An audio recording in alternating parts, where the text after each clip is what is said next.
Hello Team FD and welcome back to Sunday Vibes. No, we're not in the pub as of yet, but I assure you, we're working on it. It feels like a lie at this point, but we're not. We will push on though. Joining me today is Patrick, it's Dougie. How are you gentlemen? Starting with you Dougie. Feeling fresh, feeling ready to go? Yeah, feeling very fresh. I've got my new Scotland kit on, trading loyalties after England's disappointing result last night even, against Denmark. So got the Scotland kit on, ready for Sunday Vibes. Pat, you definitely did not watch the England game, did you? And I assure you, you missed out on nothing. It was awful. How are you feeling, sir? I'm good. I was on like the holding screen for Sky. You know when you're on the menu and then there's like a little, whatever the last channel it was on is playing in the top corner. And it was the England game and I put it on silent because it was depressing me so much. But am I right in thinking that they didn't play a single left-footed player? Yeah, and Kieran Trippier was playing left back. Eric Dyer was the left centre back, and I think Dyer tried to pass to him probably once or twice all game, and then just thought, nah, I'm going to turn in from here on in. But that's not what we're here to discuss. We're actually here to discuss Alan Riley's question, which is, who is the worst run club in Europe's top 5 leagues? And of course, this dovetails nicely with the time of season we currently find ourselves in. Silly season firmly underway, and the transfer window always a great time for reflection. Fans get pretty frustrated with their owners for a lack of activity, don't they? And sometimes sales make no sense whatsoever. So today we want to break down our worst run clubs in Europe's top 5 leagues. We're not sticking to the Premier League. We're opening up a little bit. However, we do start on these shores. It is West Ham, Pat, and you are kicking off the show. Yeah, I think the thing about West Ham is that they're not just like badly run, they're also embarrassing. And it's quite frustrating because as an outsider, I look at West Ham. West Ham are an incredibly well-supported club. They pretty much have the run of East London. Like, there's not another big club in East London, really. But they've been a real yo-yo side over the 10 years that Gold and Sullivan have been in charge. Gold and Sullivan bought them back in January 2010, appointed Karen Brady as vice chairman. And they're 2 local guys. I think Gold played for the youth teams back in the day. So it kind of seemed to West Ham fans at the time like they were getting people in who understood the club and really cared about it. They ended up getting relegated, bottom of the league in their first full season in charge. And while they've obviously come back up, their whole time has just been characterised by ridiculous shenanigans behind the scenes and appalling decisions in football terms as well. So, I mean, there's been a lot of shady shit. Like back in 2018, I think Sullivan, a tax tribunal found that he'd used West Ham to avoid paying 700 grand in tax by buying shares in the holding company that owes West Ham, using one of his other companies and then selling them back. Like, it was all very, very dodgy. And the fans, as a result, have really kind of turned against them. And they don't seem to understand how bad the PR is a lot of the time as well. Like, they constantly do things which make them look even worse. So they make bad, stupid decisions, but also they do things that make them look silly. Like, I remember they used to have, like, a West Ham insider column on the West Ham page where it would have rumours about transfers to do with the club, which just seemed a little bit stupid. Jack Sullivan, who's David Sullivan's kid, was always piping up on Twitter and talking about like their transfer business, including saying when he didn't like one of the club's signings.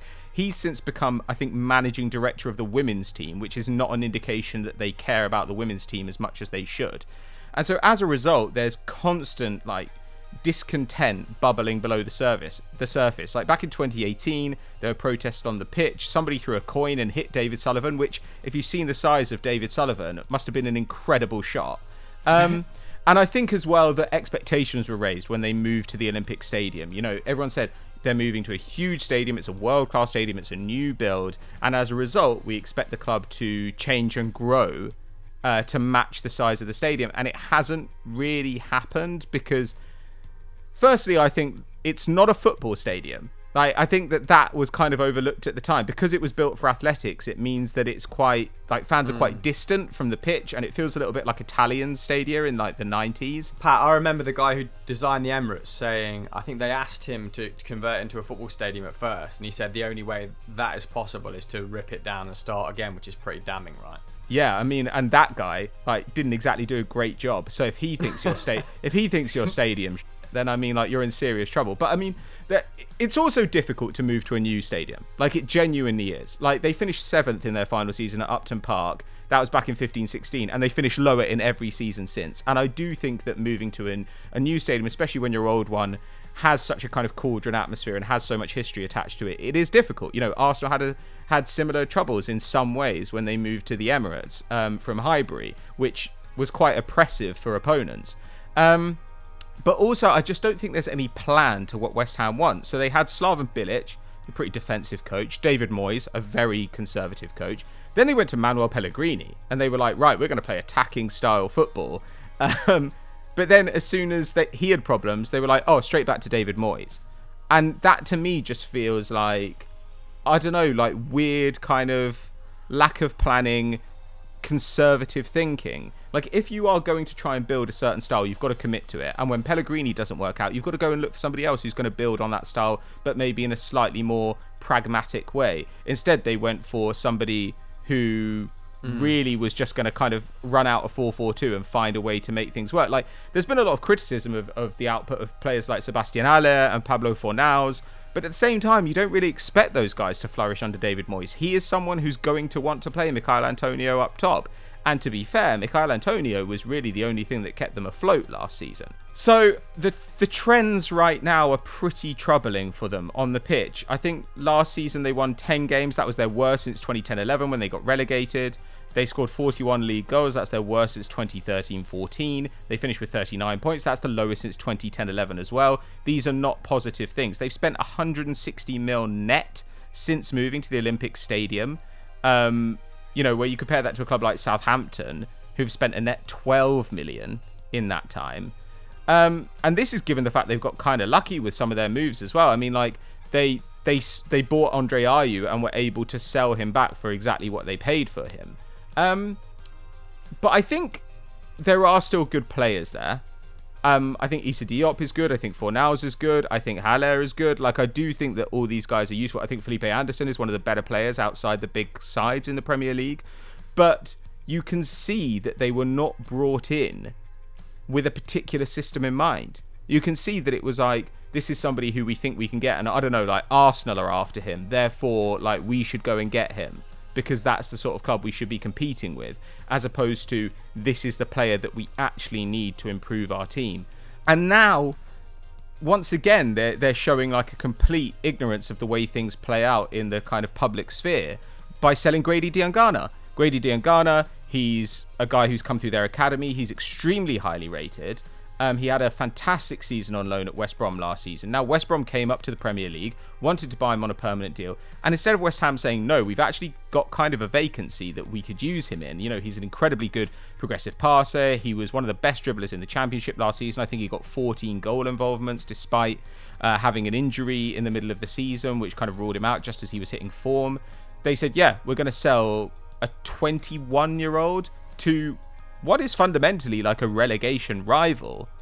And you've seen the players have had to come out and criticize this decision. You know, Jack Wilshere has criticized it. Mark Noble has criticized it. Imagine Mark Noble, who's the ultimate club man, coming out and saying that this is a terrible decision. So I think that West Ham are badly run on the pitch and off the pitch, and they just have a complete lack of understanding of how they need to explain things to the fans, how they need to show the fans what the plan is. And as a result, like, I'm not surprised that really the popularity of their managing group has waned with every passing year. I think it's fully deserved. And I think that probably, unless they get really lucky with a couple of transfers, this will be a continued downward slide and they will get relegated at some point. Like, I don't think they'll get relegated this season, though some people think that, but you can clearly see a path to relegation if they continue to recruit in this nonsensical way. Yeah, I often find with West Ham as well that they try and make up for a disappointing season. They try and soften the blow by over-promising in the next campaign, particularly when they moved to the London Stadium. There were shouts from the boardroom of Champions League football within 5 years, that kind of perennial statement that comes from people who are trying to take their club to the next level, but don't lay out a coherent plan. And the Diangana thing, baffling. Particularly as they went after Benrahma the week after, and then refused to pay 20 million for him. So it doesn't even look like that money's going to necessarily be reinvested into the first team. It might be a bit of a bank balancing exercise.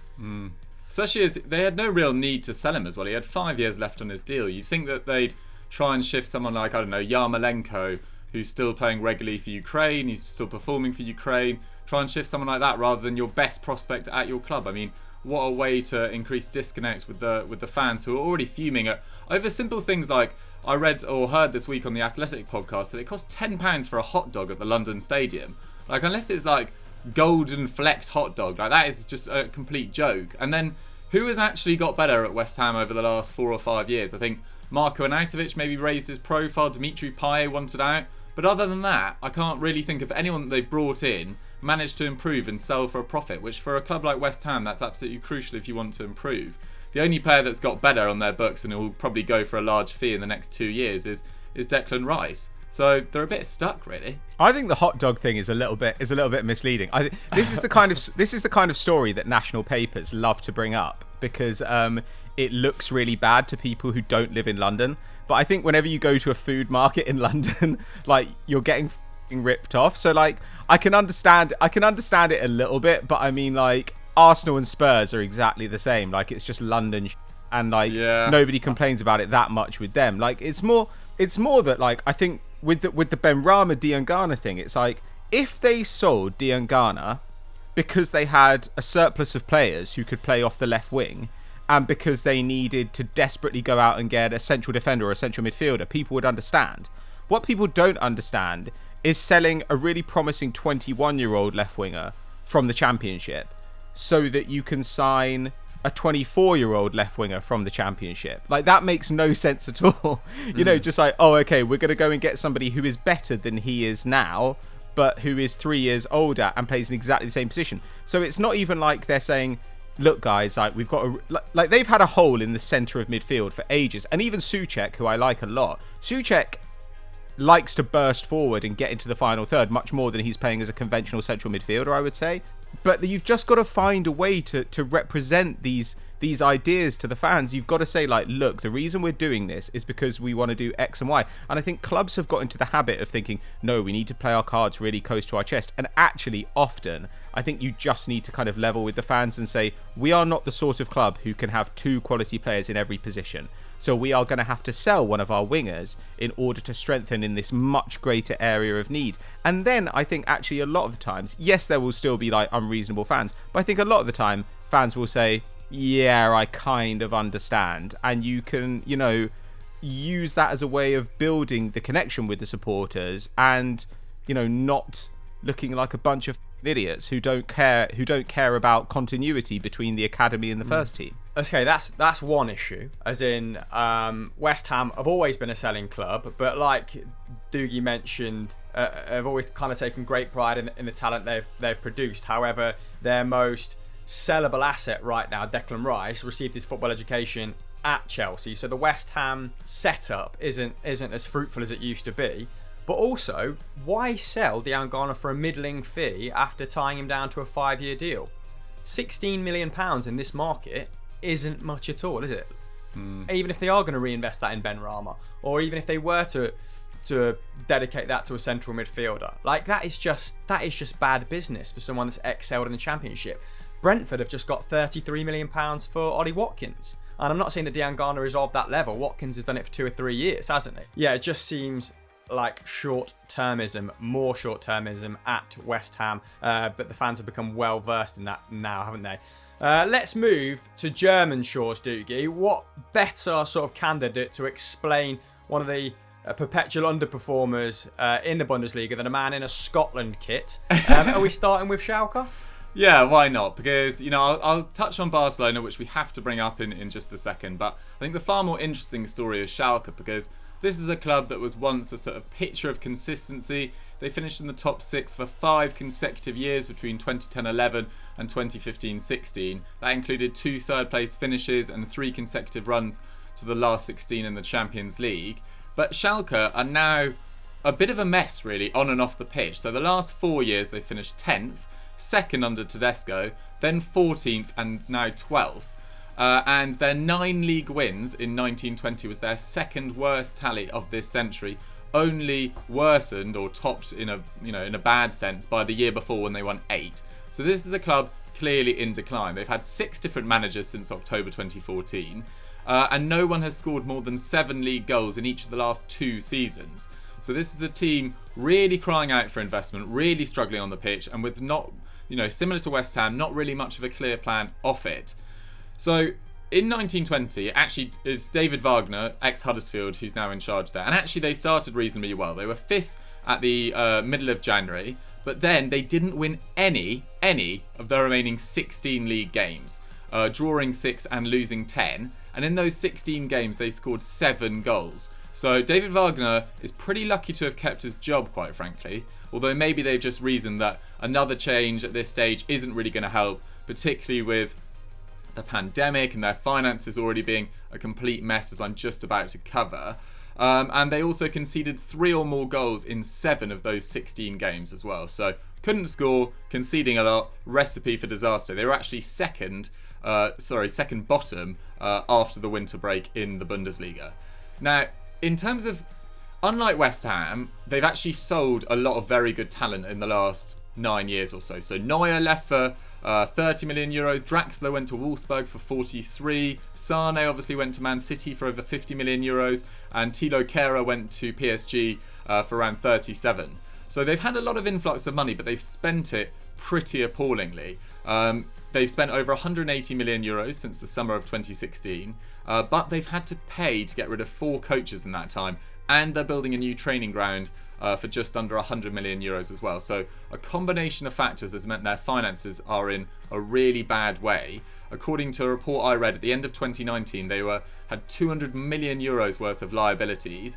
And when the league was suspended in March because of coronavirus, they weren't offering to refund season ticket holders if the games were cancelled until the rest of the year. So that is just how bad their finances are right now. This summer, things have got even worse for them. So they've loaned Weston McKennie, one of their better players. I'm not sure he's ready for Juventus in my opinion, but one of their better players for a £4.5 million loan fee with an option to buy, so not even an obligation. If you're going to sell someone, you might as well sell them outright and bring some money in. Nubel has joined Bayern Munich on a free, and his replacement Schubert at the back end of last year was dreadful, really. It was Kepa-esque, really, at the back end of last year for Schalke. Daniel Caligiuri, who's about 31, I think, but one of their better players over the last few years, has also left on a free transfer to Augsburg. And their only arrival has been 36-year-old Vedat Ibisevic from Hertha Berlin on a free. So Hasn't he said he'll donate his wages to charity as well? I think he's agreed to play for free, yeah. I like that. Okay, fair play. I mean, very nice of him to do that. Just bonuses. Like, if he only gets paid if he scores. Yeah, I mean, they definitely need him to score. Goal scoring has been a massive problem for them. Markuth, Bergstaller in the last couple of years really struggled to find the net. I think their top scorer last year was Suat Serda with 7 league goals. So really pretty worrying times for Schalke. And they were linked with Jean-Claire Todibo, bringing him in permanently as well, but they didn't have the cash to do that. And it's a bit unfortunate. It's unfair to maybe label them the same as West Ham in that they don't have particularly wealthy backers in the same way that lots of other Bundesliga clubs do. They've got very wealthy sponsors, but they're one of 5 clubs, I think, who don't have a major benefactor. There's a word they have for it in Germany. I can't quite remember it now. It's like something like EVOV.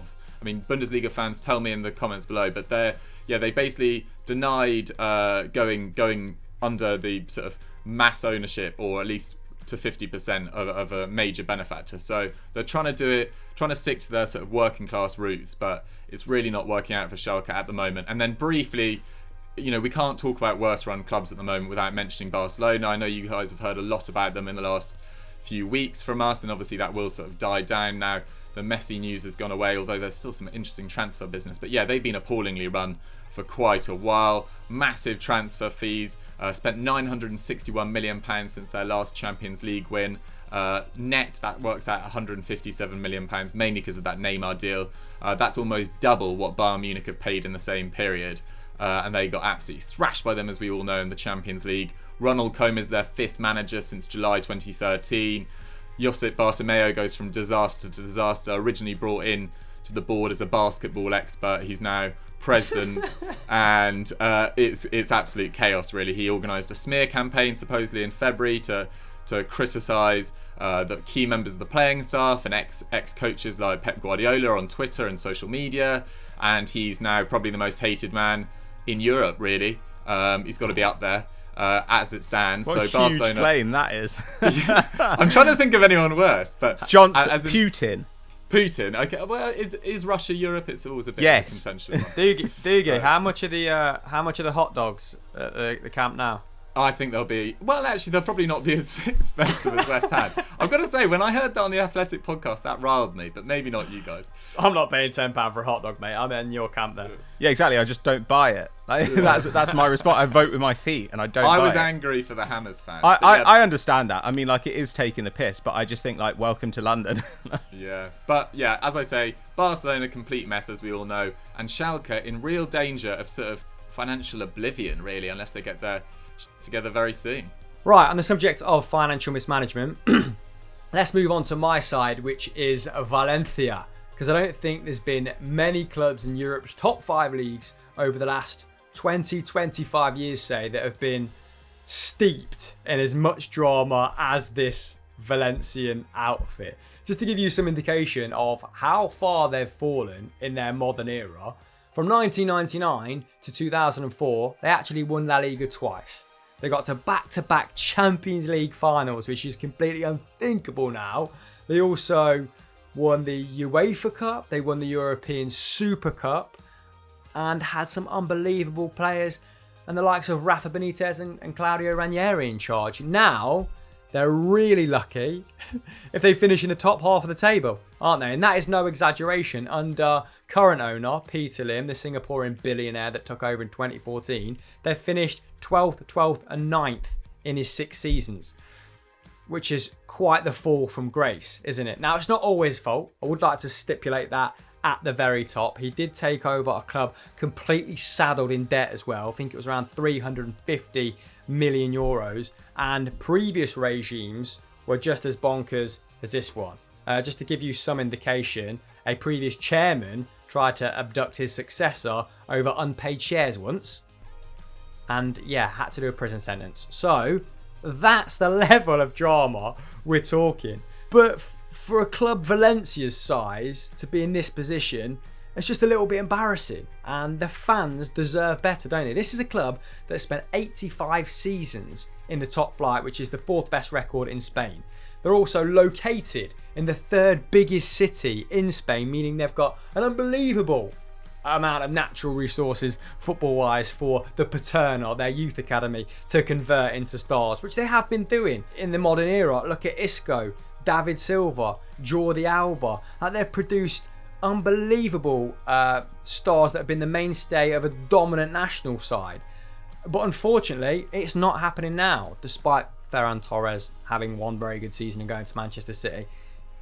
That's no longer the case. So, no longer finishing in the Champions League places, no longer producing youth, haven't finished the new Mestalla, which we'll come on to in a minute, because, I mean, they're currently at 1.5 stadiums. What club owns 1.5 stadiums? And yet they've failed to reduce the debt, or at least the money owned to Peter Lim, through lack of qualifying for the Champions League.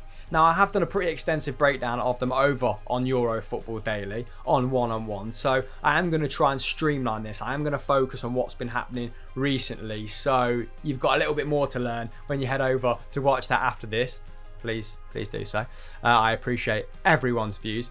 So let's stick to recent headlines then, because what has been attracting the most negativity is the turnover of talent, right? The exodus of that Copa del Rey winning side of 2019. such as Danny Parejo. Club captain Danny Parejo has been there for 9 years, as well as Francis Coquelin, who is a fan favourite. They both went to Villarreal. Rodrigo has gone to Leeds. He'd rather try and stave off relegation with Bielsa than stay at Valencia, which probably confirms that no one there at current believes they're in with a shot of qualifying for any sort of European football. Ferran Torres has left for Manchester City for 21 mil, and Ezekiel Garay has also left. Bit of controversy around that. He said he wasn't offered a contract. Club said they wanted him to stay on. Guess who suffers? The fans. They see one of their big players depart for absolutely diddly squat. But Parejo's going to hurt the most, isn't he? Danny Parejo in 1920 was a man mountain. 9 goals, 6 assists in 43 league and UCL games. He completed more than double of any other teammates' key passes. Nearly 3 times as many passes into the final third, and double anyone else's progressive passes, which was 10 per 90. And he was 4th in Spain, actually, in that regard. So he excelled in that midfield. His departure, not down to performance. It is down to, I don't know, it feels like it's personal, not business, right? Obviously, they're trying to reduce the wage bill. Obviously, he's one of the better paid stars. But still, you look to keep your captain if you know that you're going to lose other key components, don't you? I don't get it at all. But let's move on anyway, because the response from Valencia fans obviously hasn't been great. Thousands of them protesting outside the stadium. Very a la West Ham, actually, Pat. Thousands of them protesting outside the stadium in recent weeks. I think there's been a Save Valencia movement. And all of this is happening after 2 of their more promising seasons. In 18-19 and 19-20, Marcelino, the former Villarreal coach, led them to back-to-back Champions League finishes. Like, it looked like all those petty sort of squabbles and the instability both on and off the pitch was behind them under Marcelino and his excellent set of teeth. But it's not to be, and many people believe that is because Marcelino, Lim clearly had reservations about the popularity and the power that he deemed Marcelino to have around the club. He also made it clear that he wasn't overly impressed with Marcelino's pursuit of the Copa del Rey. And at first it sounds a bit stupid, right? It's the club's first piece of silverware in over a decade. However, I get it in the sense that when they were pursuing it, when they were putting out their strongest XI in the early rounds, they were also 10th in the league.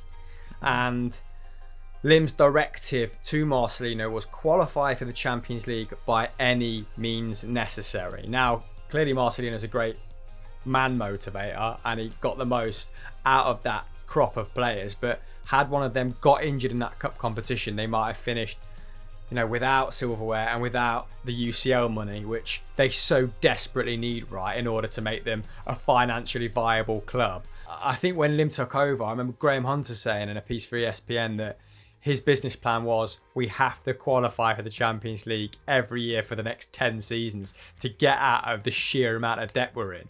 So you can see why there'd be panic stations if he felt that Marcelino wasn't prioritising the Champions League, but that proved not to be the case. And then when Marcelino isn't getting more money after over-delivering, or at least in his eyes over-delivering, to sign the players that he wants, it made the relationship completely untenable. And he was dismissed by Peter Lim in December 2019, wasn't he? Which didn't go well.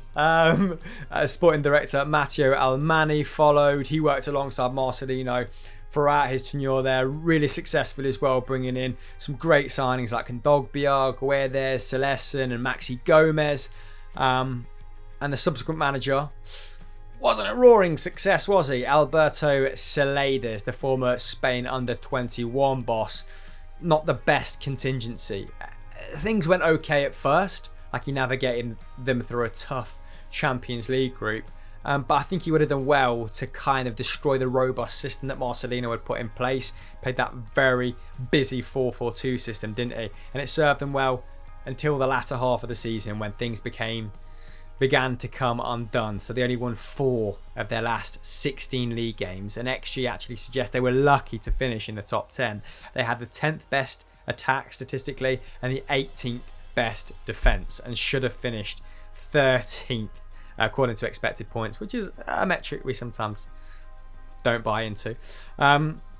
Soleda's fired at the end of the season. Peter Lim's 6th manager of his regime, and also his 6th sporting director left at the same time. So Xavi Garcia has now been bought in. Yeah, so they haven't really doubled down on a proven winner in order to make up that talent deficit between what is an increasingly younger and experienced side and much improving sides in La Liga like Real Sociedad, Getafe, Villarreal.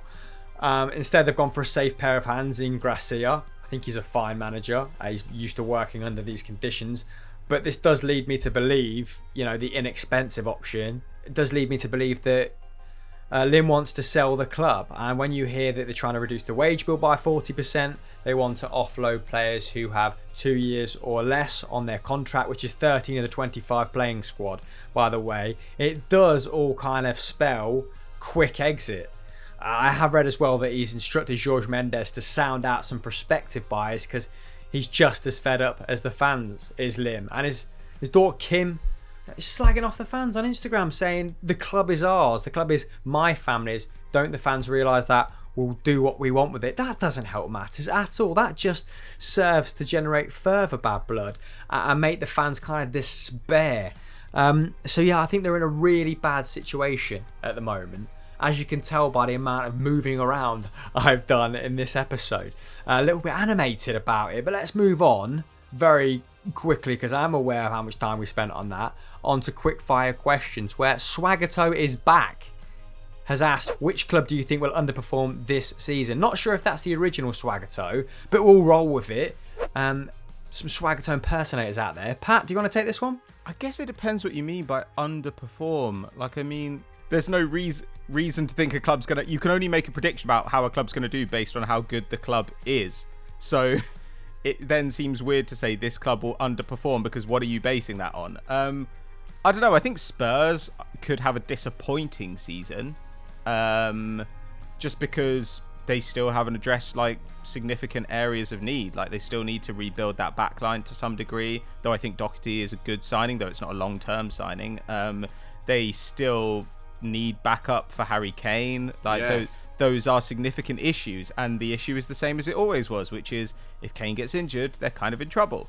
Now I think he's probably in a better situation going into this season than he has been for a while, but I think that's a bit of a problem. I also, I still have questions about Arsenal. I really do. I've taken to occasionally dropping in on Arsenal's subreddit just to see what the fans think, and it's fucking hilarious because they're all so optimistic. They all just say stuff like, "Yeah, I think minimum we should be aiming for this season is 4th place and win the Europa League." And that's Arsenal fans. You're the most emotional club around. It's either doom and gloom or we're going to win the league. I don't know about emotional. I just say stupid. I think emotional is kind. I completely get it being optimistic about Arteta, but even if Arsenal go out and get Thomas Partey and Houssem Aouar in the last few weeks of the window, which would be very good business for Aouar and pretty good business for Partey, he'd definitely improve the team in the next couple of years. I still think that it would be a tough battle to finish in the top 4. But if Arsenal fans are expecting that, then I think they could be in for quite a difficult season because Everton, I think, will be a lot better. Leicester, there's no reason to think that Leicester are going to decline. Wolves should still be good. There are also going to be teams that are kind of spoilers. I don't think Leeds are going to finish in. I think for Leeds, probably 8th to 11th would be a good result, but they're a difficult side. So I don't know. I think that the 2 North London clubs might have quite tougher campaigns than their fans perhaps expect, because I've seen as well Spurs fans saying, "Oh, we should be nailed on to win a trophy this season. We should be nailed on to kind of compete with United for 4th place." And I look at that squad and I think, Jesus Christ, that you need to rebuild quite a bit over the next couple of years. Yeah, let's hope that Ndombele as well is an actual feature of the Spurs team next campaign. That would be a huge win for Jose to get him on the field finally, wouldn't it? Dougie, you want to take the next one from Clearly Claro? Who are the best young prospects to look out for next season? Give us a couple from the continent. This is quite a, you could give us quite an extensive answer here, but Let's keep this quite brief and on the continent, mate.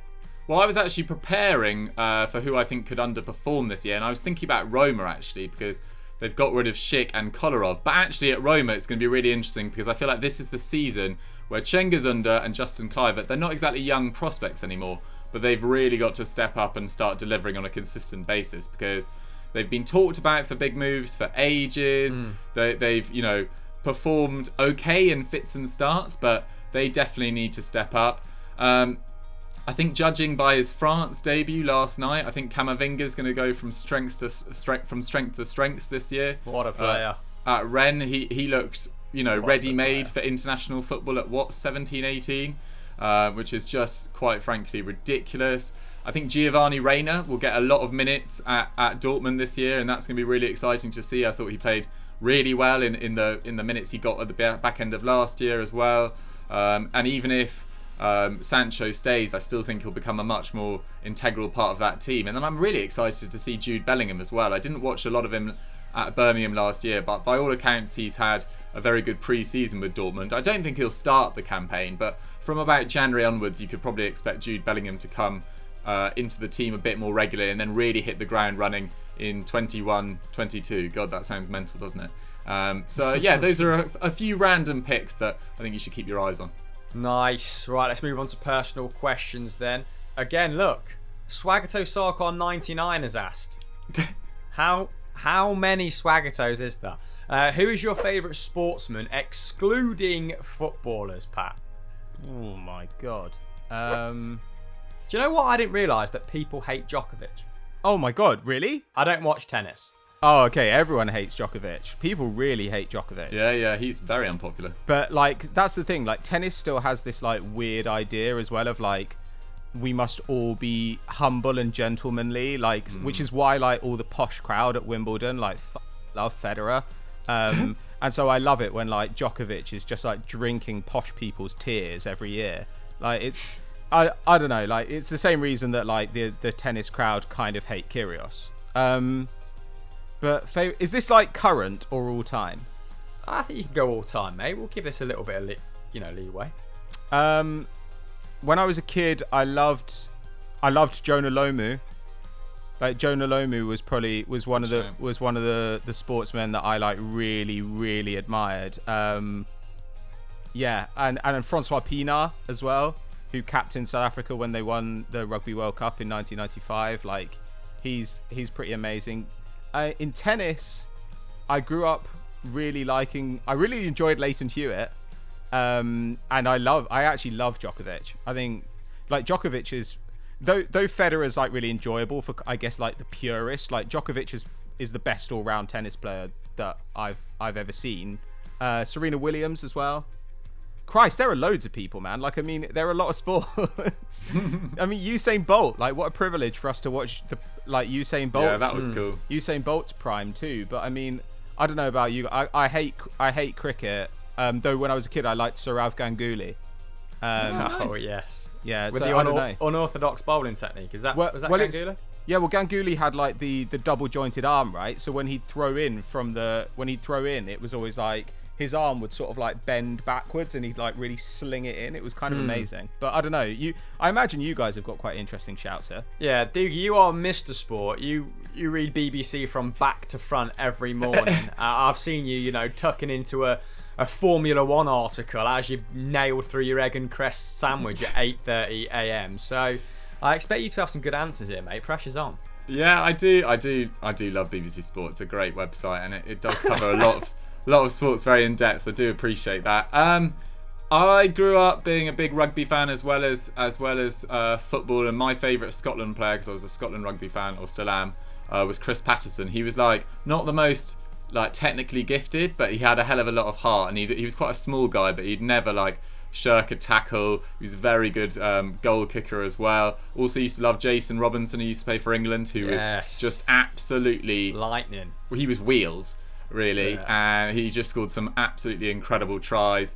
And then in cricket, I think recently, like, it's quite difficult to not like Ben Stokes. I mean, he's come back from being sort of, I wouldn't say mistreated by the media, but given a lot of stick for that fight outside that nightclub when he was supposedly, well, no, I think he was defending 2 gay people from abuse, got a ban for that, and then come back and then effectively won us an Ashes test, won us a World Cup as well. It was a really good feel-good story.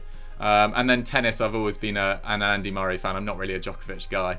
I love Murray, mate. Love it. And then athletics, I thought Jessica Ennis, she had a pretty incredible career and was pretty understated about it as well. Had a baby and then came second in the Worlds, and I think third at Rio as well after having a child. So that was pretty impressive. Yeah, I think you two have got much more diverse sporting palettes than I have. My focus is always on football. I remember when I was younger and I was really into swimming, just kind of being in awe of Michael Phelps, watching him dominate that field for 10 years, the best part of a decade. He was pretty awe-inspiring to watch in the water, wasn't he? Having watched a few of Asif Kapadia's documentaries, the likes of, it's hard to not admire the likes of Ayrton Senna as well. He was so important to the Brazilian people. I do love Andy Murray, like you've said yourself. He and I love the fact that he plays on the fact that people think he's boring as well. He kind of plays up to the media's whole perception of him, and I love the way he's so tongue-in-cheek about that. Are we missing any big sports? I know, I keep asking myself that. Like, there must be... Golf? That's not that's not a sport. I mean, Tiger Woods' comeback has been pretty incredible. Jesus. But I mean, there's basketball as well. Like I like Joel Embiid. Joel Embiid is really funny.